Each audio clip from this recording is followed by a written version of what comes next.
Las calles de la Mariscal, las calles antes de la pandemia, Ecuador comenzó a vivir en Colombia, se dio esta guerra al narcotráfico y esta guerra al narcotráfico produjo una migración colombiana espantosa al Ecuador. Campesinos que no podían tener cultivos en la frontera porque había el glifosfato, pues migraban a Ecuador y venían acá a mendigar en las calles. Luego, en el gobierno de Correa, numerosos cubanos que escapaban de Cuba y haitianos que vivieron el terremoto, los cataclismos de Haití, vinieron a Ecuador a refugiarse. Y finalmente, cuando se dio la hecatombe de Venezuela, desde el 2016, desde el 2014, los venezolanos inundaron Ecuador y todos venían a parar en la Mariscal. Ahí, la calle La Mariscal, cuando no llovía, se convirtió en dormitorio. Se podía encontrar familias durmiendo en la calle, en las calles de La Mariscal, a los mendigos, a toda la gente pidiendo caridad, buscando trabajo. Y cuando ya pasó esta oleada, que es la que estamos viviendo en este momento, La Mariscal había cambiado su población. En la pandemia, los locales comerciales se cerraron, el comercio desapareció, el transporte desapareció, todos teníamos que estar encerrados primero durante 40 días que se prolongaron más tarde y todos teníamos que guardar distancia social. No podíamos salir a comprar. Era un trastorno total. Los estudiantes no iban a clases. La Mariscal se había convertido en la zona estudiantil del país. Había migrado de una zona turística a una zona estudiantil. Habían numerosas universidades, hablemos la Universidad Central, la Indoamérica, la Metropolitana, la Politécnica, la Católica, la Salesiana, entre las más importantes. Pero además estaba la Simón Bolívar, la Universidad Andina, ya estamos hablando de 7 universidades. Es decir, si estamos hablando de número de estudiantes y decimos que en la Central hay 60.000 y en la Católica hay 20.000 y en la Politécnica hay 20.000, solo entre las 3 universidades ya hablamos de 100.000 estudiantes. Pero además había numerosos colegios, Colegio Santo Domingo, de Guzmán,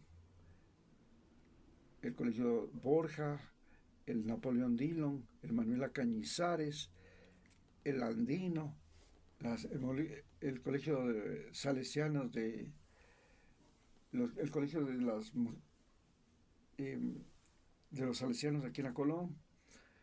Y habían además numerosos institutos, ya hay numerosos institutos de preparación para ingresar a la universidad. Ahí eso hay más de 15. Además, escuelas de idiomas. Y también se crearon aquí numerosos institutos tecnológicos.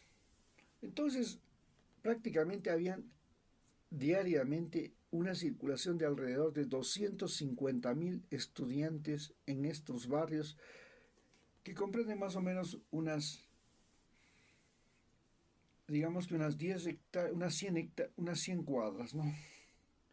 10 cuadras por cada lado de este cuadrante de la Mariscal. Y los estudiantes fueron los que reemplazaron a los turistas, porque los turistas desaparecieron, ¿no? Ya en el año 2008, cuando llega la crisis inmobiliaria en Estados Unidos y en Europa, los backpackers prácticamente comienzan a desaparecer. ¿Por qué? Porque la crisis inmobiliaria hizo desaparecer los trabajos temporales para la población local de esos países.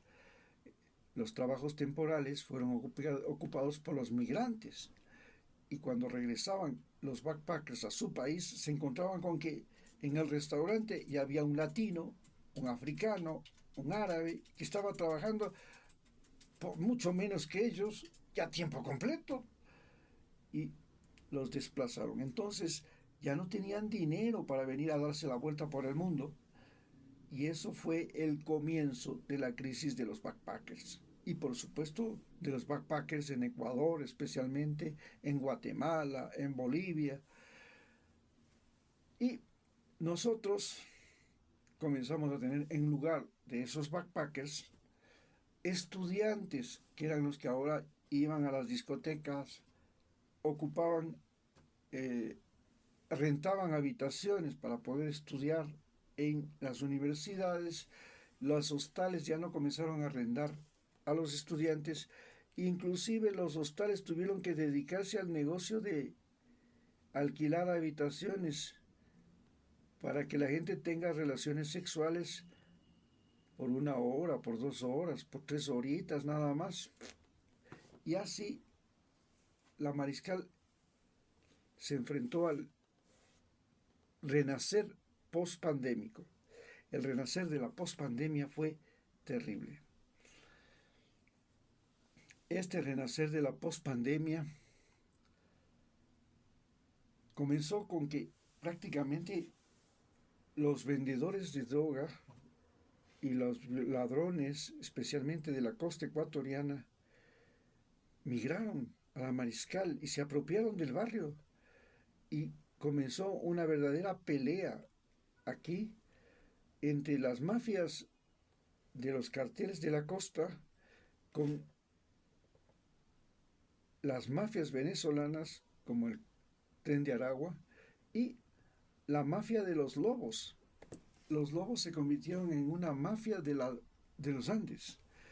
Y esta mafia de los Andes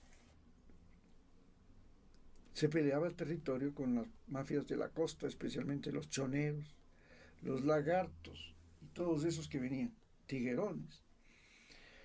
Y esta mafia de los lobos se extendió mucho más rápidamente que las mafias costeñas, porque la mafia de los lobos se provee fundamentalmente de los paramilitares colombianos. Entonces, mientras la mafia de los choneros y las mafias de la costa tienen relación con los carteles de la droga de Colombia, de México, y con los carteles albaneses, los de Europa, y ahora con los de la Andrágueda de Italia, los lobos tenían básicamente una relación con los paramilitares de Colombia, que también desistieron de existir y de pelear. Entonces, los lobos comenzaron a tomarse fundamentalmente las zonas de la sierra, y ahora se han tomado, ya están peleando los territorios de la costa y las zonas de la Amazonía. ¿Gracias a qué? Fundamentalmente gracias a la minería ilegal. Es así como nacieron todos estos problemas que hoy vivimos en la Mariscal. El renacimiento de la Mariscal es ahora uno de los problemas más serios que tiene el municipio de Quito, y nosotros estamos viviendo el problema de una administración zonal que, cargada de buenas intenciones, no está vinculada al barrio de la Mariscal, porque ni siquiera tienen un solo empleado en esa administración de la Mariscal, o un solo administrador de esa administración de la Mariscal que siquiera viva o haya vivido en este barrio. Muchas gracias.